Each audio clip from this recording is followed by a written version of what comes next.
Okay, so now I have a pretty clear picture of how I can get, or what are my options for getting carbon density data. I can either measure the data myself, but usually that's pretty time consuming, can be really expensive. Or then I can use data that is from nearby areas, which is what you guys have collected into your own database. But what about the transition speeds? I mean, they seem like a much more abstract thing or idea. So how do I get data on this? Yeah, unfortunately, that's trickier. Well, first I should say that getting those accurately is not as important because your simulations, your results on carbon implications won't be typically so much influenced by these transition speeds. And normally there's no local data on transition speeds. So I guess many users will end up making some kind of educated guesses on these numbers. But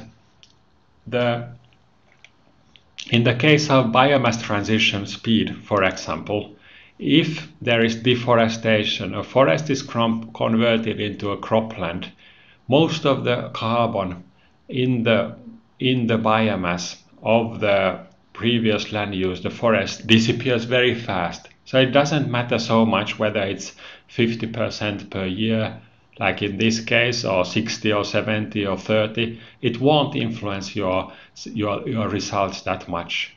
But on the other hand, when a cropland is afforested into forest, it will influence quite a lot for decades whether the accumulation rate is 3% as in this default or 5% or what. So we have written a manuscript introducing CarboScen, which is now in press.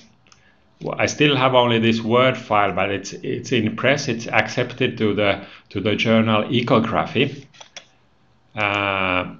Ecography. This is the journal webpage, and our paper will be an open access online, available online for free.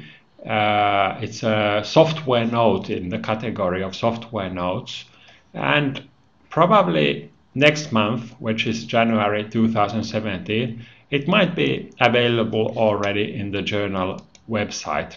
So in that article, there's a lot of theoretical issues are discussed about the software. But why I'm talking about it now is that it has appendixes. There's Appendix 1, which is about these transition speeds. But unfortunately, the figure in this appendix now is related only to tropical forests so far. But it seems, it might be quite difficult to see, but I can make it a bit larger. But these, for example, are transition speeds when a site is forested. So the vertical axis is now carbon density. Actually, it was biomass, but it doesn't influence the fitted regression, the exponent, which is the interest here. And then there is time in the x-axis. So in this case, I no time to, maybe I don't explain you the details, but in the exponent, in this cold site with mean annual temperature of only 7 degrees, there is transition speed of 2.3% per year, 0.023. In the warmer sites, it is 4, 4, 3, 3, 4, 4%, 5%, and so on. So it seems to be in tropical forests, it seems to be around 5. So please later you can find this appendix attached to the Ecography article. All right. Well, what about soil carbon? So far, you've only talked about biomass. Yeah, related to biomass, I said that sometimes if the changes are very fast, it doesn't matter so much which number is entered here. The results are not sensitive to these set values. But in the case of soil, often the transition speeds are slower, and therefore maybe you should be more careful in choosing which number to use. And again, we have an appendix where we have some data. This is appendix number 2, attached to the same paper of ours. And we have a table with the parameter f now is this transition speed value, percent of the remaining change in carbon densities happening annually, occurring annually. And we can see that it's this is a global data set. Well, in some cases the number of the number of data there's a little data on behind these values, but it seems that typically it's around 5, 6, 7, 8%, like you can see these numbers here, of the change happens annually.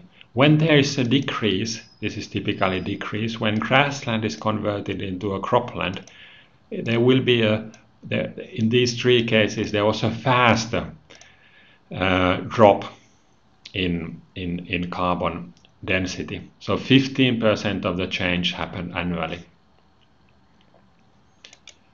Yeah, now as we were talking about the appendices, I should mention that the third appendix of this attached to this paper is an Excel file. And that's the whole program, the whole CarboScen, but the Excel version of it. So, for example, in A2, there are the same settings that are in the graphical user interface version are there. So the Excel version can be used by people who want to modify the program, maybe for pedagogic purposes. So you have settings. A2 is for carbon densities and transition speeds. A3, A4 are land use change matrices, and then there are the results, and finally the figures. So this is an option for you using CarboScen. You can either you can use the graphical user interface version or the Excel version.